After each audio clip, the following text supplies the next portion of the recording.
Mesdames, Messieurs, bonsoir et bienvenue à cette édition Le Sommaire.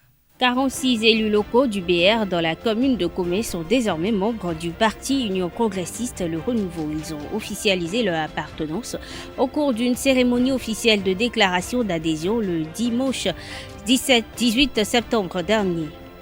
Les bacheliers de 2022 admis à plusieurs concours d'entrée des universités publiques et sélectionnés à titre de boursiers sont invités à procéder à un choix unique. La ministre de l'Enseignement supérieur et de la Recherche scientifique l'a notifié dans une note ce mardi 27 septembre. Plus de précisions dans cette édition.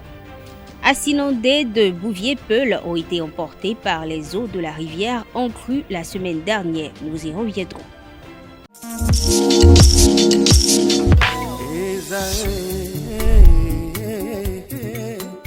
Bonne nouvelle pour la rentrée académique 2022-2023, l'École supérieure d'administration, d'économie, de journalisme et des métiers de l'audiovisuel ESAE vous ouvre les portes de ses différents sites. À Guedjomende, à Bomé-Calavi, à Kwakpa et même à Parakou, l'université ESAE vous offre des bons d'études et des demi-bourses dans toutes ses filières en licence 1, 2 et 3. Et pour les 100 premières inscriptions en master 1 et 2, bénéficiez des demi-bourses. Nouveaux bacheliers, vous avez au moins la mention assez bien, inscrivez-vous vite à ESAE et bénéficiez d'un bon de 50 000 francs CFA. Étudiants, étudiantes et nouveaux bacheliers, payez 200 000 francs CFA en sciences de gestion, sciences économiques, sciences juridiques et en administration des affaires en licence 1, 2 et 3 et 500 000 francs CFA en master 1 et 2, 250 000 francs CFA en administration générale, administration des finances, journalisme et métiers de l'audiovisuel en licence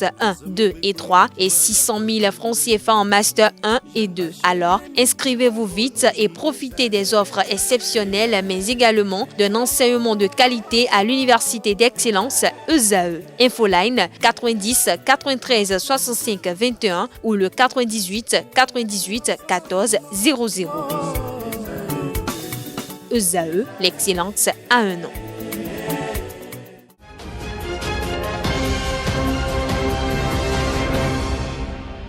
Bienvenue à toutes et à tous. Trois articles du décret portant structure type des ministères ont été modifiés par le président de la République, Patrice Talon. Il s'agit des articles 58, 64 et 82 du décret fixant la structure type des ministères. L'article 58 porte sur le directeur adjoint de la planification, de l'administration et des finances. Selon ce nouvel article, le directeur adjoint de la planification, de l'administration et des finances est nommé dans les mêmes conditions que le directeur de la planification, de l'administration et des finances, selon cet article. À la faveur d'une cérémonie officielle de déclaration d'adhésion tenue le 18 septembre dernier à la salle des fêtes, le Classico, 46 élus locaux du BR ont officialisé leur départ en présence du président Joseph Tchogwenou, du député Charles Gagnon, des cadres des élus locaux et communaux ainsi que les militants, ces chefs quartiers et villages de Comé du BR ont quitté et adhéré le parti de l'Union progressiste Le Renouveau. Ils disent avoir été sidérés par les nombreuses actions sociales développées à la base par le député Charles Gagnon dans les 3 communes de la 17e circonscription électorale, en l'occurrence Comé, Grand Popo et Atiémé. Pour les démissionnaires, ce député incarne dans ces 3 communes un prototype de leader soucieux du bien-être des populations et des militants à divers niveaux. Les nouveaux bacheliers de 2022 admis à un ou plusieurs concours d'entrée en première année des entités de formation d'université publique et aide universitaire par la Commission nationale de sélection sont invités à un choix unique. Un appel du ministre de l'Enseignement supérieur et de la Recherche scientifique fait à travers un communiqué ce mardi 27 septembre. La note indique que les concernés doivent se rendre à la direction générale de l'enseignement supérieur dans les vice-rectorats en charge des affaires académiques des universités publiques, ce du 28 septembre au 7 octobre prochain pour procéder à leur choix unique. Il n'est donc pas possible de bénéficier cumulativement de deux allocations d'études. Selon la note, tout changement de filière conduit à la perte de l'allocation, pardon. La journée du tourisme est célébrée chaque 27 septembre depuis 1980. Le thème retenu cette année est Repenser le tourisme. Selon Mohamed Sidi, journaliste culturel et directeur de publication du quotidien Le Révélateur du jour, le chef de l'État, Patrice Talon, est en train de tenir sa promesse de faire du tourisme un levier de développement économique au Bénin. Au micro de Kanté Amoussou et Francis Fahmi, Mohamed Sidi a fait le bilan des avancées dans le domaine touristique de 2016 à 2022. Je crois que sans faire de la politique politicienne, sans être derrière aucun parti politique, en tant que citoyen patriote de développement, je crois que le Bénin est en train de réussir le secteur touristique. Et je peux dire même qu'aujourd'hui, le Bénin est en train de produire le miracle du tourisme. Ça là, même à partir de Cotonou, on peut sentir quelque chose. Hier, j'étais ici à la plage par rapport au monument Tassi Hangbe. Franchement, les gens viennent s'amuser, les gens viennent se mettre à l'aise tous les week-ends. Et si on ne va pas faire de la politique, d'ici 4 ans, d'ici 5 ans, le Bénin sera une référence en matière du tourisme et en matière de la culture et en matière des arts. On peut être fier de notre tourisme au Bénin. On peut être fier d'être béninois par rapport au tourisme qui est en train d'avoir d'impact de résultats. À partir de maintenant, seulement que, vu qu'on a mis 2 milliards d'euros dans le secteur touristique des arts et de la culture, c'est des chantiers, c'est de la théorie et de la pratique après et de la matérialisation réelle qui va drainer du monde vers le Bénin et que le Bénin va créer des devises par rapport au tourisme. Sur ce plan, la rupture a réussi sa politique. On peut féliciter la rupture par rapport au tourisme, par rapport aux arts, par rapport à la culture. D'ici 4 ans, d'ici 5 ans, avant 2026, les Béninois seront fiers, l'Afrique sera fière d'avoir un pays modèle dans la CEDEAO au Bénin par rapport au tourisme, par rapport à la culture et par rapport aux arts. N'oubliez pas que Patrice Guillaume Athanase Talon a une grande qualité en tant que personnalité politique, en tant que chef de l'État du Bénin. Dans tout ce qu'il fait, il se fait entourer par les experts du secteur avant de le faire. Donc tout ce qui se fait par rapport au tourisme se fait sur le plan national. Se fait sur le plan national et est planifié. Selon les dires du ministre de la Culture que j'ai écouté, d'ici 4 ans, nous serons fiers d'être béninois par rapport à notre tourisme. L'hôtel 5 étoiles qui se crée, qui est en train de se construire, qui, je crois, avance énormément, qui est au bord de la mer, à côté, sous le boulevard de la Marina, qui est aujourd'hui une référence des boulevards de notre pays, dont on peut être fier. 5 étoiles, on n'en avait pas. Et vous comprenez qu'il y a des gens, des standings, quand ils viennent, ils ont les moyens, ils ont envie d'aller être hébergés dans 5 étoiles. Vous comprenez, donc c'est une bonne chose pour le pays et ce sont des devises qui vont être créées par rapport à cette étoile de 5 étoiles. Les populations, c'est de faire en sorte qu'ils puissent avoir le civisme. Le grand problème que nous avons au Bénin, c'est le civisme. Il ne faut pas dégrader tout ce qui se crée, les autoroutes qui se créent, les routes qui se créent, les monuments qui se créent. Effectivement, il y a des jolis jardins actuellement à Cotonou où la jeunesse s'en va, place Biaguera, de l'aéroport. Ces sites-là doivent être entretenus par les populations elles-mêmes. Il ne faut pas jeter des ordures, des déchets là-bas. Ce n'est pas bon. Donc nous demandons le civisme aux populations de Cotonou et du Bénin. Yves Romuald Alengo, promoteur du groupe de presse L'Audace Info, a fait un exercice de conscience ce mardi 27 septembre 2022 au cours d'un point de presse qu'il a animé dans un hôtel de la place à Cotonou, quelques mois après avoir relayé des informations relative à une supposée affaire de mœurs à l'encontre du pasteur Benjamin Egbadji de l'église des Miracles et du Saint-Esprit et Masse. Yves Romuald Alengo a donné des clarifications sur l'affaire et a présenté les excuses de son groupe de presse à l'homme de Dieu. Suivez ses propos au micro de Colombo Oussou et Anaël Dou. Nous sommes devant vous ce jour, mardi 27 septembre 2022, pour faire un exercice de conscience. En effet, il y a de cela quelques mois, notre journal a relayé des informations relatives à une supposée affaire de mœurs dans laquelle il a été impliqué le pasteur Benjamin Egbadi. Les soins du journal, l'Audace Info, avaient à l'époque été laissés à un collaborateur qui, on se rend compte aujourd'hui, a fait une preuve de légèreté.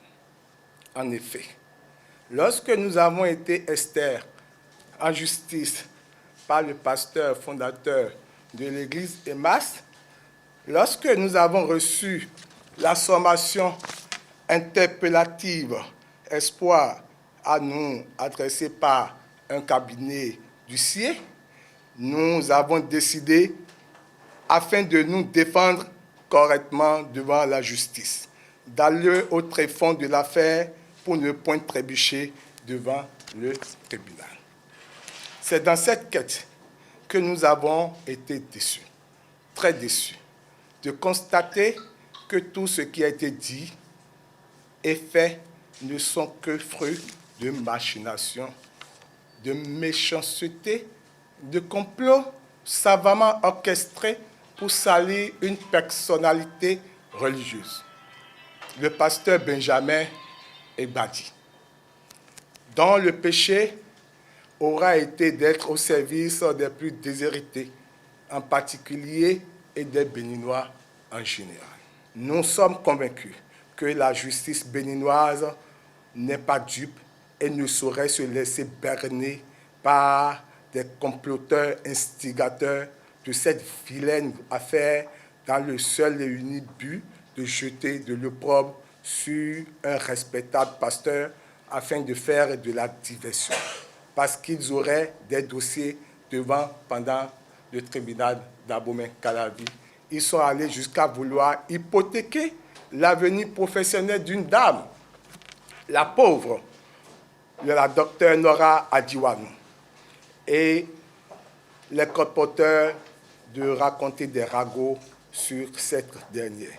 Nous connaissons désormais les réelles motivations de ce monsieur et les documents authentifiés que nous avons déchiffrés un à un ont renforcé notre conviction, à savoir que nous étions en contact avec des gens très méchants qui manœuvrent pour embrouiller la justice. Nora Wandinou et le pasteur fondateur de l'église EMAS n'ont jamais été et ne sont que victimes des machinations. Nous nous inclinons et leur demandons pardon de bien vouloir abandonner leur action en justice contre le groupe de presse l'Audace Info. Nous présentons nos sincères excuses au pasteur Benjamin Egbadi, à sa famille spirituelle, biologique, ses proches parents et amis pour les divers désagréments que nos multiples publications commanditées à dessein leur auraient causés. Le droit taxi est une autorisation délivrée à tout conducteur de véhicule à moteur de 5 places destiné au transport en commun et personnes communément appelées taxi. Ce droit taxi est également utilisé pour la régulation du métier de émigrants avec une taxe mensuelle d'activité. Rencontrés dans les rues de Cotonou, quelques émigrants reconnaissent le mérite de ce droit et ses avantages. Ils sont au micro de Francis Fahami. Il y a des gens qui sont sans numéro. Ça veut dire qu'ils n'ont pas pris le droit taxi et ils se lancent dedans. Bon, ça, ce qui n'est pas bon de ce côté est que il y a des individus, des gens qui prennent les bagages et finalement on ne sait comment les identifier. Bon, c'est là le mal. Alors là, si tu as le numéro, tu prends le bagage de quelqu'un qui ne sait plus comment, où tu as passé, pas le numéro, il pourra te retrouver. Le droit taxi existe toujours. Je pense que le droit taxi, tous les émigrants devraient s'enregistrer. Parce que pour qu'on t'identifie. À cause de l'insécurité, tout le monde doit être enregistré. Si vous prenez un passager maintenant, avec tous ces bagages, si après on ne vous voit pas, tout ça là, ça crée de l'insécurité. Je pense que le droit taxi, les EM, ça là, moi, je pense que les EM doivent se conformer à ça. Le droit taxi, c'est normal pour que tout le monde doit avoir ça parce que c'est important.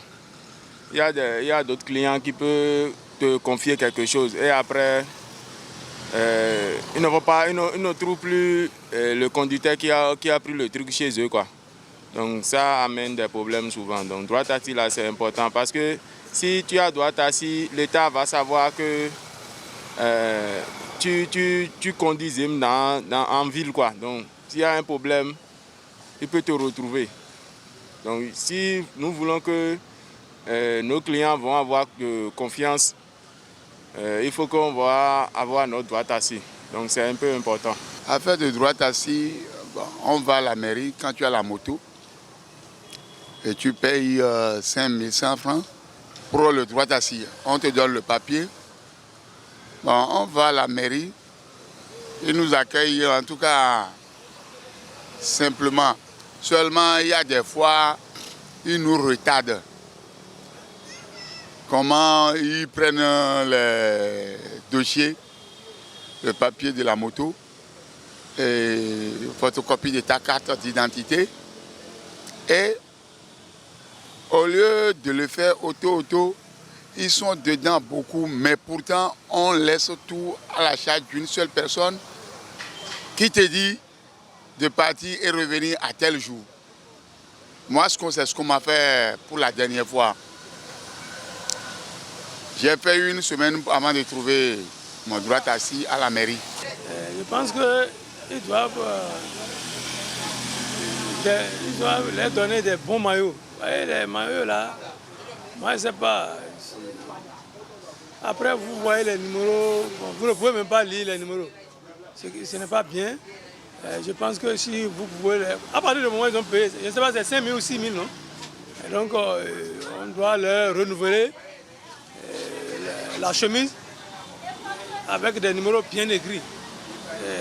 C'est pour leur propre sécurité aussi et pour la sécurité des passagers. Donc, je pense que la mairie doit faire son devoir. À partir du moment où les gens ont payé, donc on doit leur donner de bons moyens. La divinité d'or est symbole de richesse et de pureté. Mais comment reconnaître les signes qui montrent qu'une personne est sous l'influence de cette divinité? Élément de réponse avec le prince Zédeka Zélika Kororonou au micro de Jacques Marno d'Almeida. Avant d'entrer de jeu, je salue tous les hauts dignitaires. Tous les hauts dignitaires qui ont exercé le métier avant nous. Nos aïeux, nos ancêtres, qui ont eu de grands pouvoirs et qui, n'est-ce pas, nous ont légué acquis de droit. Et je salue tous les dévanciers, tous nos dévanciers, et je salue également mon père Zédeka Zélika. Et les hauts dignitaires, les Adara Sosagedengue, les Dagbok ou notre Madira Houpon, les anciens, et tous ceux qui s'intéressent au Panthéon Vodou, tous les gardiens, grands comme petits, des jeunes aussi, qui sont dedans, les Tassinons, les Rounogans, les vénérables officiers, les Tassinogans, les Babadjran, tous ceux qui s'intéressent à la sauvegarde de notre Panthéon, du Panthéon Vodou, au patrimoine immatériel, culturel et culturel immatériel du Dahomey, de l'Afrique tout entière. Je les salue et je leur rends hommage. Voilà. Depuis la nuit des temps, nos ancêtres avaient l'habitude de pratiquer nos réalités. Et parlant de ces réalités-là, nous avons 4 divinités originelles, que sont Rebioso, le dieu du tonnerre, on en a parlé l'autre fois. Nous avons Sakpata, le dieu de la terre, Gaïa, chez les Romains, et Geb, chez les Grecs. Nous avons également Dan, Saint Uriel, chez les chrétiens, dans le syncrétisme religieux. Et nous avons Ogou, Saint Raphaël, voilà, dans le syncrétisme religieux. Donc aujourd'hui, particulièrement, nous voulons invoquer, parler, expliquer des choses par rapport à la divinité Ogu, Sakwata et Dan. Dan Aolo, Gada, Gedi Gada, Hanson Franchement Boto, Abrade Vorome, nous sommes les Bavansaï, Hazara Fau, Ouvlevant Fau, Amekontira Notizo, Baba Lugo, Alpha Rouleton. Voilà, Dan. Il y a Dan Aido Wero, la mère de toutes les divinités Dan. Maintenant, il y a Avedi Dan, de la brousse des montagnes. Dan. Pour tout d'entendre, Avedi Dan, nous avons aussi Dan, Mami. Ça, c'est la reine des océans. Je vais évoquer en général dans les signes de Dan. Quelqu'un qui est sous le signe de Dan. D'abord, la divinité Dan est la divinité dépositaire de la richesse, de l'opulence sur cette terre. Si vous voulez avoir la richesse matérielle, financière, et la richesse n'est pas que financière, n'est pas que matérielle, elle est aussi intellectuelle, elle est aussi en connaissance, elle est aussi en sagesse. La divinité Dan est dépositaire, mais surtout, c'est le côté financier et matériel qu'on voit. Donc, Dan est la divinité par excellence de la galanterie, de la propreté extrême. Lorsque vous êtes incarné par la divinité Dan, vous allez voir, ces gens ce sont des gens qui sont propres, qui aiment le chichi, qui aiment être chic. Ils aiment être chic, ils aiment être propres, ils aiment les parfums haut de gamme, ils aiment la propreté extrême. Lorsque vous allez chez eux, tout est au point. Ils n'aiment pas être souillés physiquement et surtout spirituellement. Ils aiment là où il y a la clarté, il y a la vérité. Ils sont des sources de vérité. Ils n'aiment pas l'injustice. Lorsque vous êtes sur le signe de Dan, vous n'aimez pas l'injustice, je l'ai dit tantôt, vous n'aimez pas l'injustice, vous n'aimez pas que votre prochain souffre à côté de vous. Et quels sont les signes?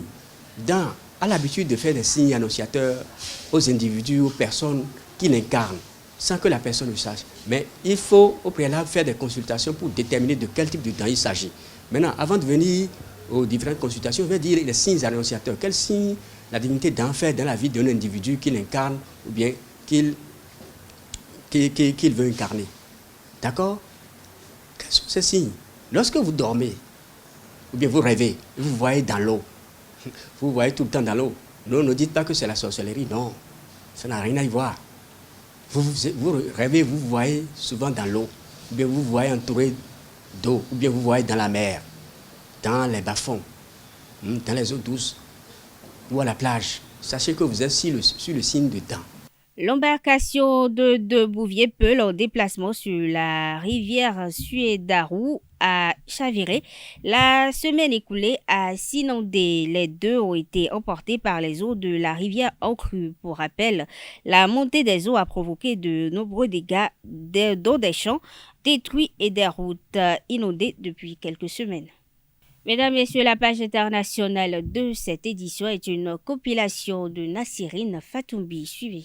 Au Burkina Faso, le convoi de ravitaillement de la ville de Djibo a été pris à partie des hommes armés ce lundi 26 septembre 2022. Ce convoi de ravitaillement des populations était escorté par une unité du 14e régiment interarmes. Selon l'état-major, l'attaque a malheureusement causé des dégâts humains et matériels. Au moins 10 soldats ont été tués et une trentaine de blessés, dont un civil. Rappelons que le 5 septembre dernier, un bus d'un précédent convoi de ravitaillement avait explosé suite à l'activation d'un engin explosif à distance. Du Burkina Faso, rendons-nous en RDC où la tension ne faiblit pas entre la société civile et les autorités politico-militaires. Des mouvements citoyens et de la société civile appellent à 2 journées de grève générale pour exiger entre autres des opérations militaires devant déloger les rebelles du M23 qui contrôlent la cité de Bunaganar depuis plus de 3 mois. Malgré les appels des autorités locales à ne pas suivre le mouvement, le mot d'ordre semble avoir été plutôt bien suivi. Au Royaume-Uni, le Parti travailliste tient son congrès annuel jusqu'au mercredi 28 septembre prochain à Liverpool. Le premier parti d'opposition bénéficie d'une position favorable dans les sondages inédits depuis des années et dépasse même les conservateurs dans l'opinion. L'enjeu donc pour ce congrès est de se présenter comme un parti de gouvernement au-delà de l'opposition. À l'entrée du centre des congrès de Liverpool, des slogans anti-Brexit résonnent. Le parti parti souhaite désormais faire preuve d'initiative pour reprendre une place sur la scène internationale. En Iran, au moins 76 personnes ont été tuées dans la répression des manifestations déclenchées il y a 10 jours. Les protestations ont éclaté le 16 septembre dernier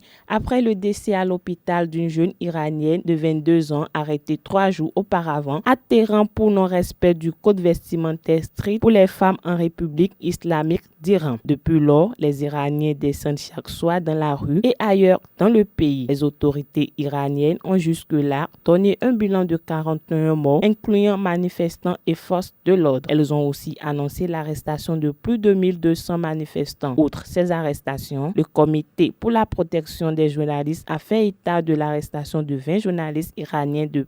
Nous sommes à la fin de cette édition. Merci de votre attention. Bonne soirée à toutes et à tous et à demain.